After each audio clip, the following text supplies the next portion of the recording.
સાથે યુનિપાર્ટ્સ इंडियाના चेयरमैन અને एमडी गुरदीप सोनी जुड़ाया गया है। गुरदीप जी, सबसे पहले तो गुड आफ्टरनून और बहुत बहुत स्वागत है आपका सीएनबीसी बाजार पर।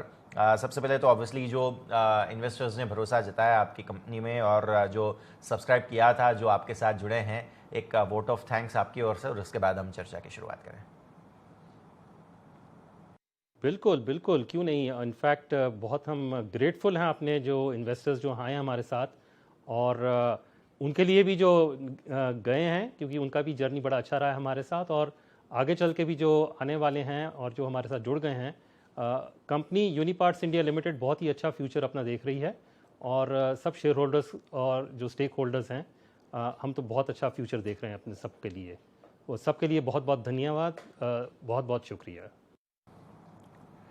बिल्कुल, तो गुरदीप जी अब चर्चा की शुरुआत करें। पर्टिकुलरली मैं समझना चाह रहा हूँ, आपके टोटल 6 यूनिट हैं मैन्युफैक्चरिंग के, इसमें से 5 यूनिट जो है वो भारत में है और एक जो है वो थोड़ा सा अमेरिका में है, एक बाहर की ओर है। मैं समझना चाह रहा हूँ कि जिस तरह की अभी की सिचुएशन है, डिमांड आप जो देख रहे हैं, इतने सारे बड़े क्लाइंट्स हैं आपके, किस प्रकार के कैपेसिटी यूटिलाइजेशन में आप चल रहे हैं? इन 6 जो यूनिट हैं उनकी डिटेल हमें बताइए सर। देखिए, हमारी जो 5 इंडिया के अंदर फैसिलिटीज़ हैं वो तकरीबन 81% कैपेसिटी पे चल रही हैं, और 87% जो हम प्रोडक्शन कर रहे हैं वो इंडिया में कर रहे हैं। जो यूएसए की फैसिलिटी है वो अभी 65% कैपेसिटी पे चल रही है, लेकिन जो टोटल जो हमारी सेल है कंपनी की, उसमें से 13% माल ऐसा है जो यूएसए में बन के और यूएसए में ही बिकता है। ओके, तो ये सारे मुद्दे हैं, हम ध्यान में रखेंगे कैपेसिटी यूटिलाइजेशन के लिए। दूसरी बात सर, हमारा जो रॉ मटेरियल यूज़ होता है, ऑब्वियसली काफ़ी ज़्यादा वॉल्टिलिटी हमने देखी है मेटल प्राइसेस में। बाकी सारे कंपोनेंट्स जो आप बनाते हैं उसमें भी ऑब्वियसली बहुत सारे कंपोनेंट्स जो हैं वो रॉ मटेरियल के तौर पे जाते हैं हमारे प्रोडक्ट्स में।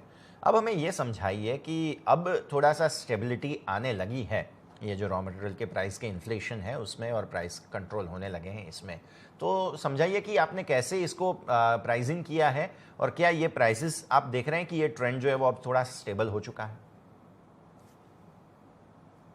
देखिए, जहाँ तक तो रॉ मटेरियल हैं ज़रूर वो ऊपर भी गए हैं, लेकिन जितने भी हमारे कस्टमर्स हैं ऑल 100%, उन सब के साथ हमारा एग्रीमेंट था कि जो स्टील के प्राइस ऊपर जाएंगे तो वो हमें उसका 100% कॉम्पनसेशन देंगे।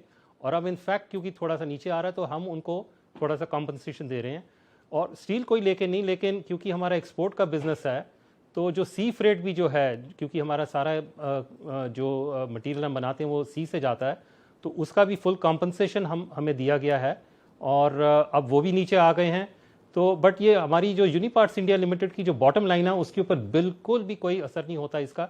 ये तो थोड़ा सा टॉप लाइन के ऊपर थोड़ा सा रहता है कि ऊपर और नीचे जाते हैं, बट बॉटम लाइन बिल्कुल ही मेंटेन्ड है हमारे लिए।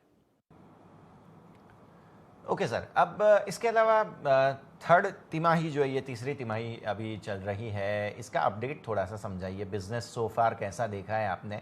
बिकॉज काफ़ी सारे बड़े जो क्लाइंट्स हैं आपके, और जो पार्ट्स आप बनाते हैं, डिमांड भी सारे सेगमेंट्स में अक्रॉस द बोर्ड हम देख रहे हैं सर। देखिए, नॉर्थ अमेरिका इनफैक्ट 48% बिजनेस यूनिपार्ट से इंडिया का नॉर्थ अमेरिका से है, 24% यूरोप से है, 5% जापान से है, और तकरीबन 13% इंडिया से है। तो बोथ जो यूएसए, यूरोप और जापान भी जो है, वहाँ पे जो हमारे प्रोडक्ट्स हैं, जो इंडस्ट्री हम सर्विस कर रहे हैं, इंडस्ट्रियल कंस्ट्रक्शन मशीनरी और एग्रीकल्चरल मशीनरी, वो दोनों ही बहुत रोबस्ट हैं। इनफैक्ट जो हमारी टॉप 10 कंपनीज दुनिया की हैं जो बनाती हैं एग्रीकल्चरल मशीनरी, वो सब की सब हमारे कस्टमर्स हैं। और कंस्ट्रक्शन साइड में भी जो टॉप 10 हैं उसमें से 5 हमारे कस्टमर्स हैं। और जो कमेंट्री है कंस्ट्रक्शन मशीनरी की सबसे बड़ी कंपनी की दुनिया में, ऑल्सो जो एग्रीकल्चरल मशीनरी की सबसे बड़ी कंपनी है, उन दोनों की कमेंट्री यही कह रही है कि अगले 4 से 5 साल तक बहुत अच्छा ग्रोथ देखा जा रहा है, और नेक्स्ट ईयर में तो काफ़ी अच्छा देखने को आ रहा है, जो प्रोजेक्शंस के हिसाब से भी हमसे बात की जा रही है। ओके सर, इसके अलावा मैं मार्जिन्स की बात समझना चाह रहा था।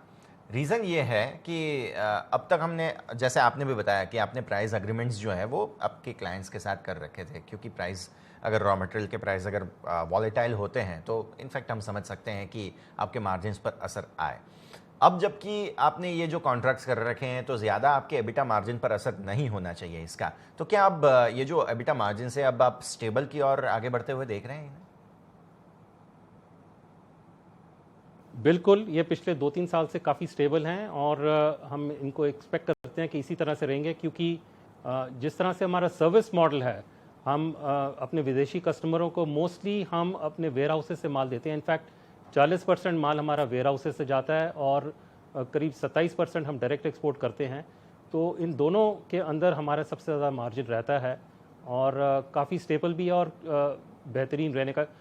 और इसका मेन कारण ये है कि जो हमारे कंपटीशन है वो सारा लोकल कंपटीशन हम बोलते हैं। तो यूएसए में कंपटीशन मेड इन यूएसए है, यूरोप में मेड इन यूरोप है, जापान में मेड इन जापान है, और हम एक केवल यूनिपार्ट्स ही ऐसी कंपनी है जो इंडिया जैसी लो कॉस्ट कंट्री में बैठी हुई हैं। और जो हमारा डिलीवरी मॉडल है जो हम अपने वेयर हाउसेस से करते हैं पर्टिकुलरली, तो उससे रिस्क फ्री हम सप्लाईज दे रहे हैं अपने सारे कस्टमर्स को, और इसलिए हमारा जो मार्जिन्स हैं वो काफ़ी मेंटेन्ड हैं और अच्छे भी हैं। ठीक है सर, अब हम आते हैं जिस प्रकार का डिमांड सिनेरियो है तो उसको पहुंचने के लिए ऑलरेडी 6 मैन्युफैक्चरिंग फैसिलिटीज़ आपके पास हैं। यहाँ से आगे कोई नई मैन्युफैक्चरिंग यूनिट आप बना रहे हैं या क्या, और इसमें और क्या अपडेट आपकी ओर से देखने मिलेगा?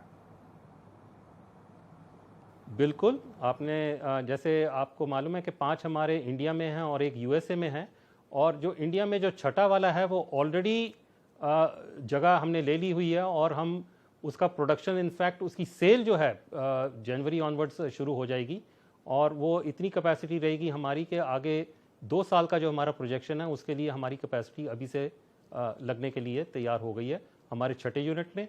और जो एग्जिस्टिंग यूनिट्स हैं वहाँ पे भी हमारा एक्सपेंशन चलता ही रहता है। सो ओवरऑल कंटिन्यूस ग्रोथ की हम बात कर रहे हैं अपने बिजनेस में।